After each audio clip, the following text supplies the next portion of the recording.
So today I will talk about spectral energy distributions of young stellar objects to give you an introduction to what spectral energy distributions are and how we use them in astronomy. So I wanted to start with our Milky Way galaxy. As you can see in the background, you see a nice picture of our own galaxy, our own home. And this is just a simulated image, so an artist's rendition of our galaxy as seen from above. And as you can see, we have central bar, we have a lot of spiral arms and star forming regions all over the place, and we're kind of in the outskirts here, so we're not really in the middle of it, but we have a lot of neighbors. So these are now real images of star forming regions taken with the Spitzer Space Telescope. As you can see, there's a lot of stuff going on. There are outflows that you can see in these greenish colors, and a lot of young stars and lots of gas and dust.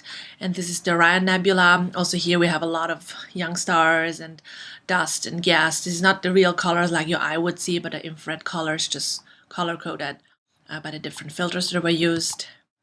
And here that's the Eagle Nebula. That's this kind of famous Hubble image, the Pillars of Creation, where in the Hubble images you basically see all this dust that obscures the young stars and they're really forming inside here, while in the infrared you start seeing many, many more young stars, and here's the pillars here in this infrared image, and it's a much larger region.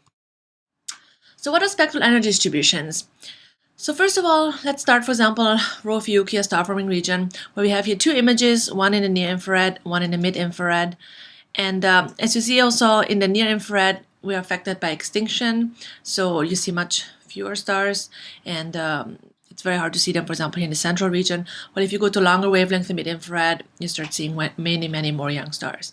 And if we measure the flux density of the objects at different wavelengths, so here's like 1 micron, about 5 micron, here we're going to mid-infrared, 20 micron, 70, we're basically the Herschel-Pax wavelength, and even longer wavelength, and here's a sub-millimeter. You can just plot them in a diagram, flux density versus wavelength.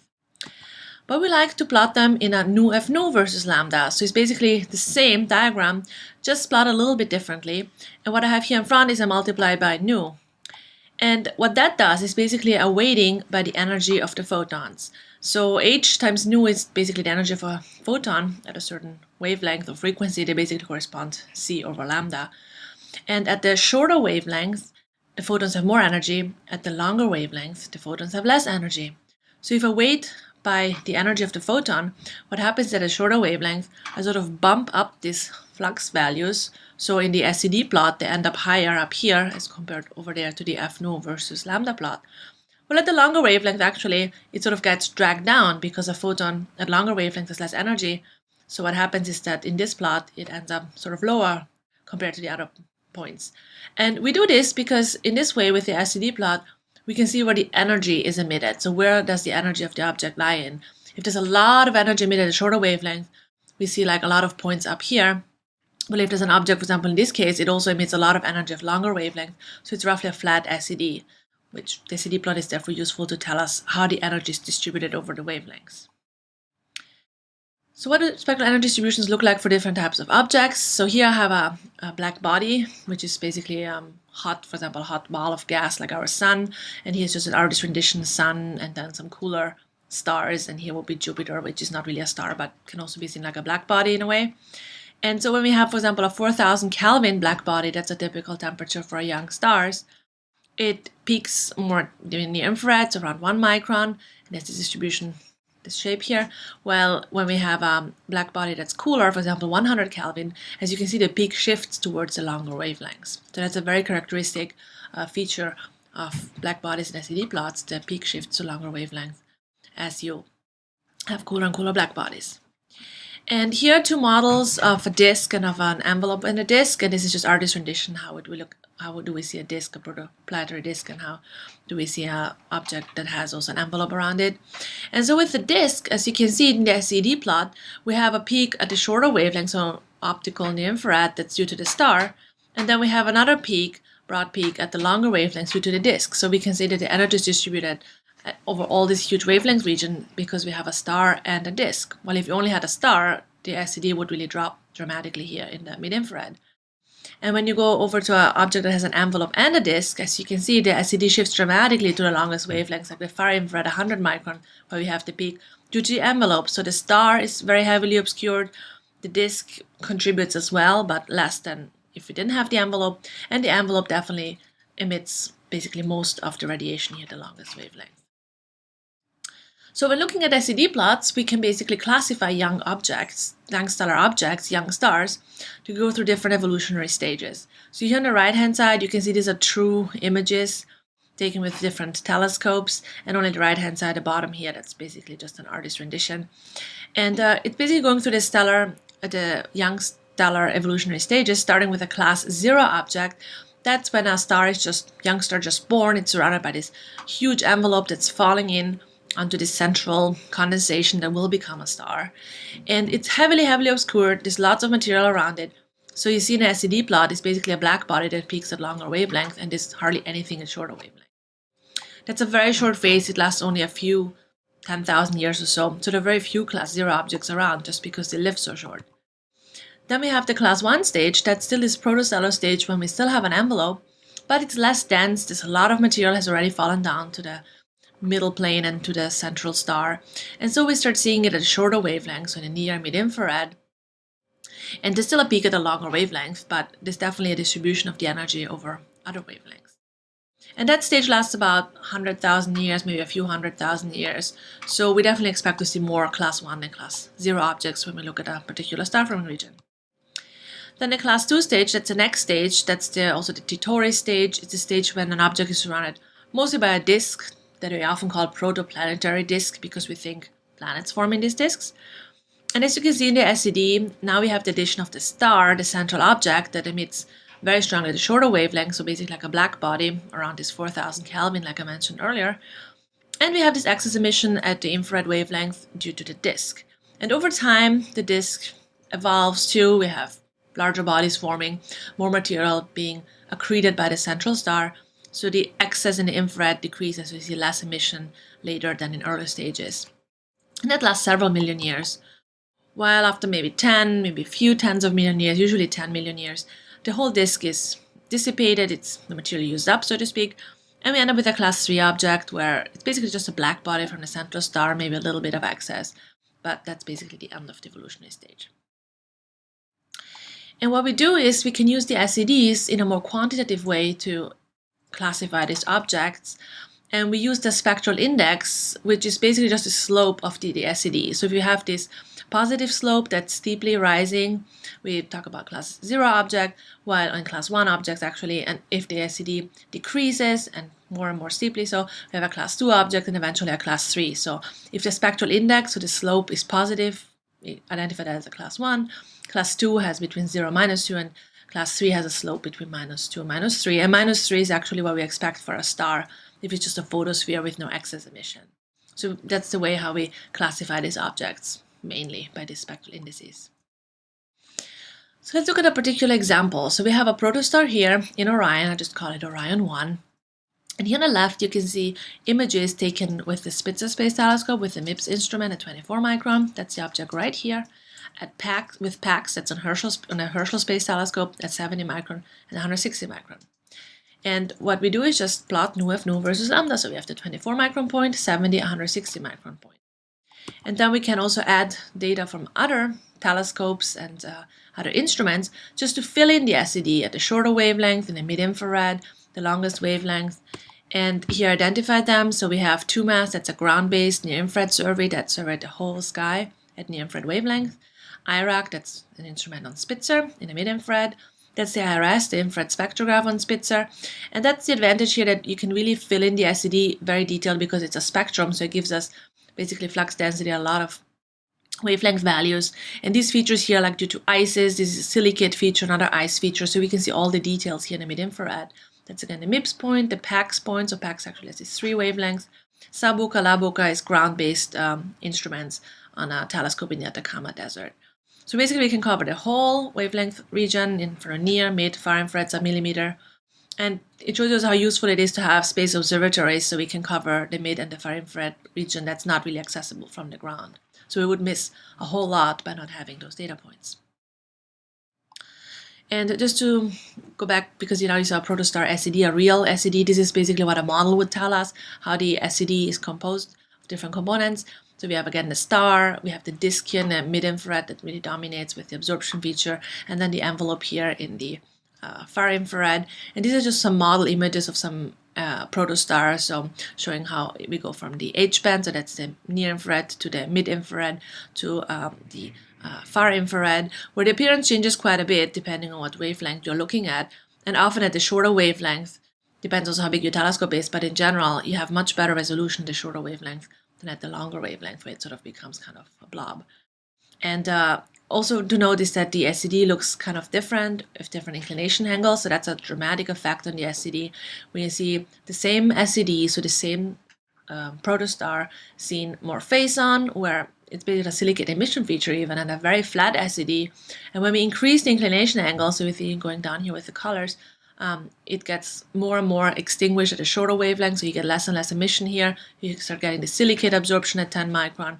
And longer wavelength is stays roughly the same, but especially near mid-infrared changes dramatically depending on inclination angle. So that adds another complication when we want to interpret SEDs.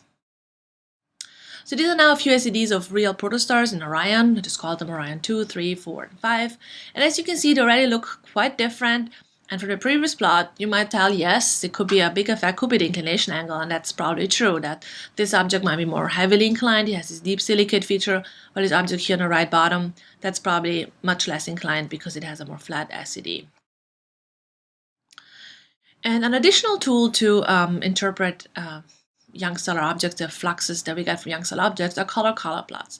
So this is the same object from before, our usual SED plot, nu F nu versus lambda. And down here, I go back to the plot F nu versus lambda, so just the flux density versus lambda. And in astronomy, often we like to use magnitudes. It's more historical reasons. That's what we had first. And that's basically just to assign brightnesses to stars, just basically based on your eye. So a magnitude of 0 is the brightest star that you could see in the sky, and a magnitude of 6 was the faintest one. And it so happens that it's related to the log of the flux. So when we take the difference of two magnitudes, maybe in two different bands, taken at two different wavelengths, it basically ends up corresponding to the ratio of the fluxes. There's a log in there too, but it's basically difference in magnitudes corresponds to a ratio of fluxes. So what we can do now, we can stick to this F nu versus lambda, so a plot of fluxes versus lambda, and we can do that. For example, we can plot log the ratio of the flux at 160 micron versus 70 micron, and here the log of the flux at 70 micron over the flux at 24 micron, and we can put the point right here. So down here on the x-axis, I have the 70 micron, that's this point, 24 micron, I take the ratio of the two fluxes in the log, and so it ends up roughly 1, which basically means a factor of 10. And then I do the same here for 160 micron, which is over here at 70 micron. And as you can see already here, it's roughly about 1. So it's not a huge difference. And the log is roughly 0. So that's exactly where the point ends up here. So in this color plot, and here color is basically what we say a difference of two magnitudes. We call it a color, which is basically corresponds to ratio of fluxes, as I said before. When we have a positive number, it basically means we talk about a redder object. It has more excess, so there's more emission at longer wavelength versus the shorter ones. While we talk about a bluer object when we have less of an excess, so a smaller number in the color plot. So let's see what these protostars that I showed you before lie on this color plot. So again, the log F1, the flux of 160 over the flux of 70 micron versus the log of the flux 70 micron and flux of 24 micron. So that's the previous source, Orion 1. We had it roughly here. So now I have this Orion 2 object, the one with the deep silicate feature. And as you can see, the 70 to 24 micron flux ratio is larger than the previous one. So we have a very steep SED when we go from 70 micron to 24 micron. That's why it lies here. The next object is actually similar to Orion 1 in the 70, 24, and 160, 70 micron flux ratio. That's the next one here, Orion 4, so it's already a flatter SED. And finally, this last object lies down here. So it's just always the ratio of these fluxes that we plot.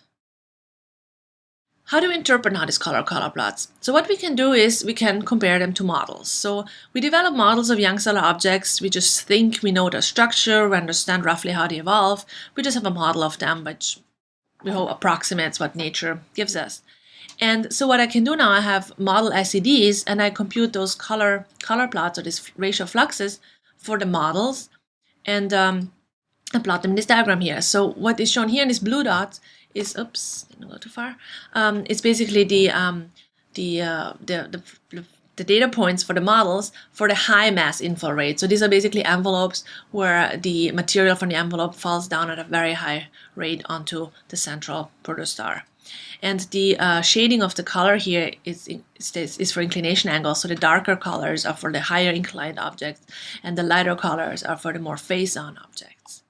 So the next one here is basically the models, the same models, but for the higher mass inflow rates in the envelope. So this, it's smaller inflow rate. So before we had a very high inflow rate, now we have a bit less, and the third one is even less of an inflow rate. So as you see, the colors get bluer and bluer as the inflow rate from the envelope decreases and becomes smaller and smaller. So I plotted them all together. So again, the blue ones, which are blue but actually redder, so just watch out for that. So these blue data points show us objects that are red and they have their high envelope inflow rates, while the green and the red points, they have much smaller envelope inflow rates and they're bluer. And now what we can do is we can see where does this Orion 1 object lie, and as you can see, it lies right down here. So what does it tell us? Well, it probably doesn't have a high mass inflow rate just because it's more consistent with the green points, maybe some of the red points here. And in addition, one thing to note is also just from the color plot, we will not be able to nail down its properties, saying that's exactly the mass inflow rate it has, exactly inclination angle, just because a lot of models basically are near that data point for this object. And this is again this plots for the model, but I included a few more models, a few more cavity opening angles. So just similar to before, just a few more models, just to show you again color-coded the high inflow rate with the blue, the a bit less inflow rate with the green, and the smaller envelope inflow rate with the red. And I can use protostars in Orion. We have this huge program where we observed over 300 protostars in the Orion star-forming region.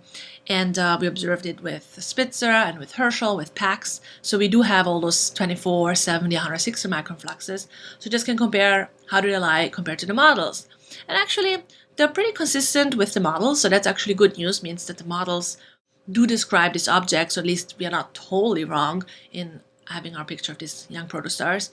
And a lot of them are rather low inflow rates, which actually is also confirming our picture that we wouldn't expect too many objects to be at a high inflow rate, just because that high inflow rate can't last that long, otherwise you would have depleted it very quickly. And another useful tool is color magnitude instead of color plots. So what I've shown here is data from the WISE survey. There was an all-sky survey done at 3.4, 4.6, 12, and 22 microns, so a mid-infrared survey of the whole sky. And here's an area of about 0.5 degrees radius around Orion 1, so the source that we had earlier. And what I do here is plot the magnitude at 3.4 micron versus, and this is the color, 12 to 22 micron color. So it's basically the ratio of these two fluxes. And in blue, I color-coded objects that are kind of faint, like 3.4 magnitude larger than 11. And why we do this typically is that when we observe any region of the sky, we will have a lot of stars, but we have even more galaxies. The galaxies are everywhere in the background. And to us who study the galaxy and young stars, galaxies are actually contaminants, so we don't really not interested in them. So we want to get rid of them if we are to classify young stars or objects with excesses in our own galaxy. So a good way to do is basically to do a magnitude cut and to say roughly that magnitude is mostly galaxies, and that's basically informed from studies that looked at regions where it's mostly galaxies, see how they look in color magnitude plots, and then identify good numbers for the colors and the magnitudes to identify galaxies. So yeah, so basically what I said is when you have the faint objects are mostly galaxies, and they do have excesses because galaxies have a lot of gas and dust, so they form a lot of stars as well. So you do have excess in those objects. And the brighter objects that have an excess, so up here basically, they are probably young stars, but there could also be some old stars surrounded by dust, some other objects that have basically infrared excess emission. So it's not necessarily all young stars, but at least they're the ones that warrant follow-up observations. And here with the WISE data, a few more color plots. So here's just the color between the two close near-infrared magnitude, so the 3.4, 4.6 micron, 12 to 22. And here again on the y-axis, 3.4, 4.6 micron. And here the color between 4.6 and 12 micron. So again, we're looking at the axis objects to the right, the red objects, but all these blue dots were the faint ones. So we see that's most likely a lot of contamination. And the only way to really be sure is to go back and do follow-up, most likely spectra, or take some observations at a wavelength just to confirm the nature of these objects. So basically these color magnitude plots are other useful tools to classify young stellar objects in different regions.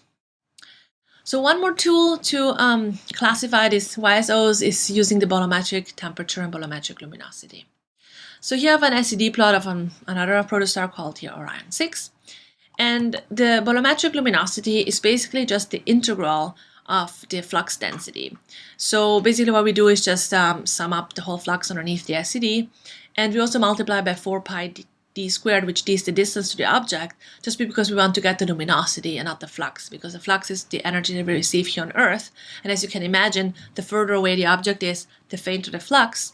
Well, the luminosity is really the energy output at the source. So it's intrinsic to the object. So we can really compare object to object. That's really what the object emits in terms of energy per unit time. So that's the volumetric luminosity. Tells us something about how bright an object is.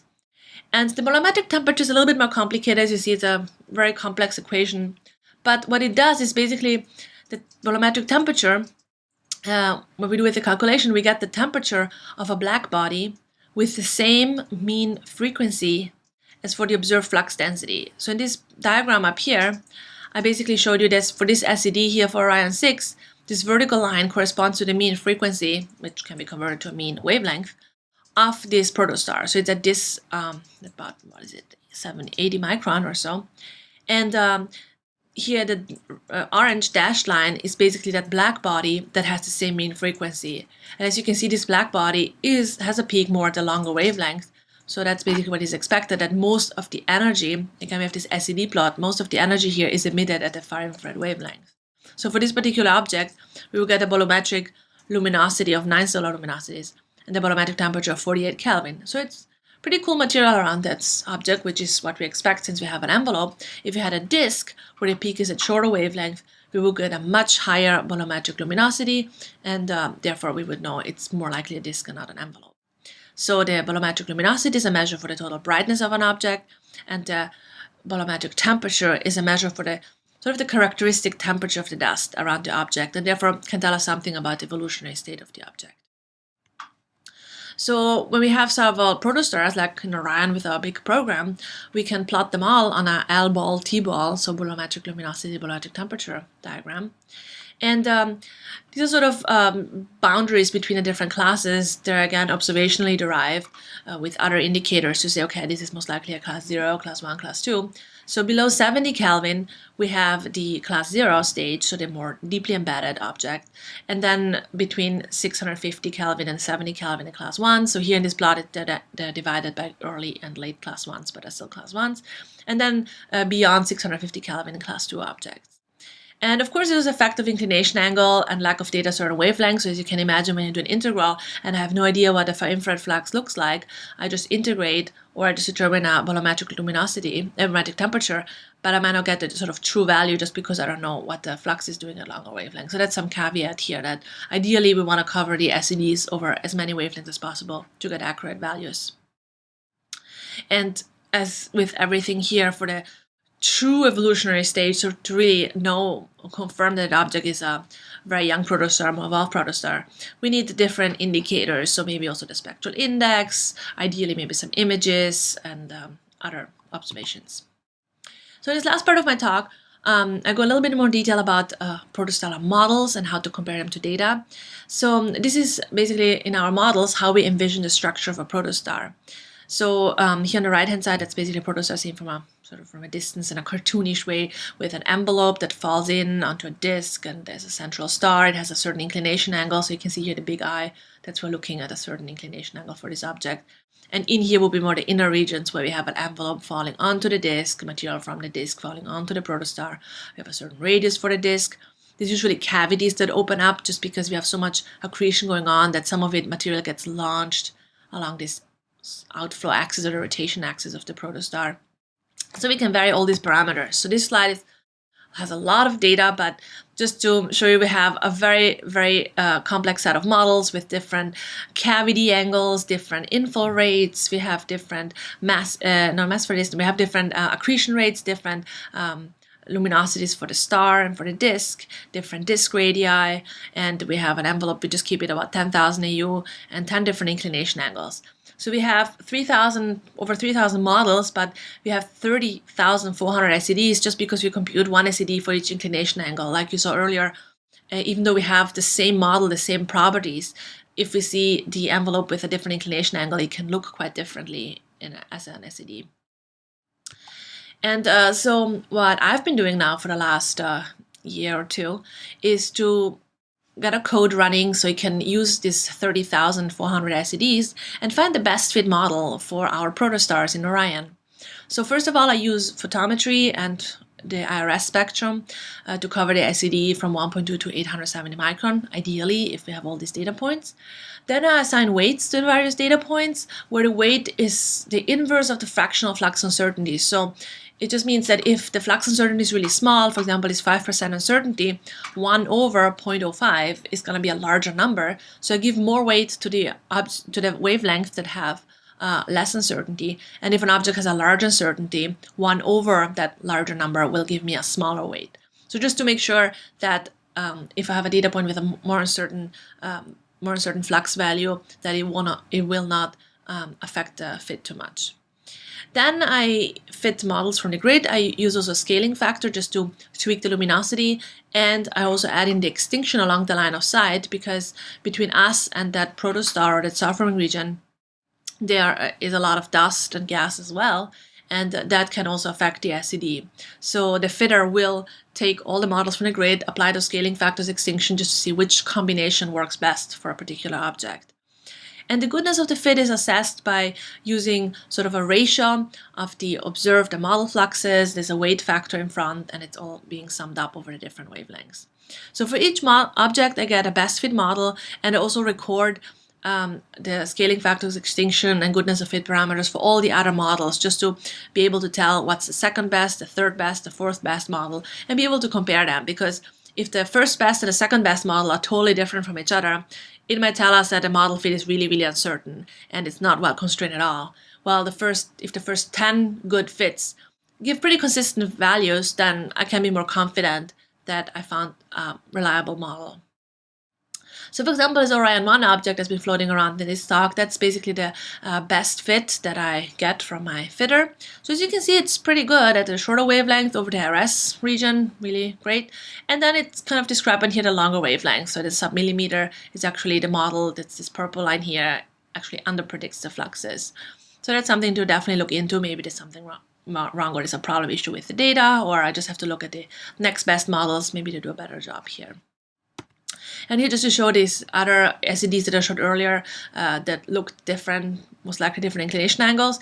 And that's actually confirmed here with the model fits when I look at the best fit models, that actually this Orion 2 object here has this higher inclination. It had this very deep silicate feature and a steep SED at longer wavelength.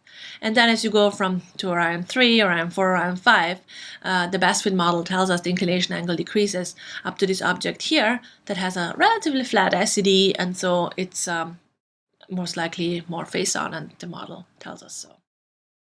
So I'll leave you now with my conclusions. So the color and color magnitude plots, they can be used to identify objects with infrared excesses, and we can use them to find young stellar objects among them, but we have to be always careful about contaminants. Well, we call them contaminants, the most likely galaxies for other people. That's really what they're studying, so keep that in mind as well. Some people might want to look at these objects.